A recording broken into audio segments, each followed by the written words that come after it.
বৃদ্ধ অবস্থায় মালিককে ভুলা যায়। মালিক বড় করুণ দৃষ্টিতে তাকায়া বলতে থাকে, ইয়া আইয়ুহাল ইনসানু মা গররাকা বিরাব্বিকাল কারীম। ও যুবক, আমি আল্লাহর নিয়ামত যৌবন পাইয়া তুই আমি আল্লাহর নাফরমানি শুরু করে দিলি।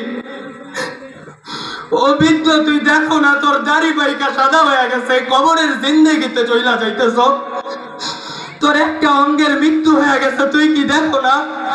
তারপরেও কেন দিনের পর দিন আমি আল্লাহর নাফরমানি করে, সকাল থেকে রাত, রাত থেকে সকাল আল্লাহর নাফরমানি করে, এ সমাজের নারী আল্লাহর নাফরমানি করে, এ সমাজের যুবক আল্লাহকে নারাজ করে, এ সমাজের বৃদ্ধ আল্লাহর নাফরমানি করে।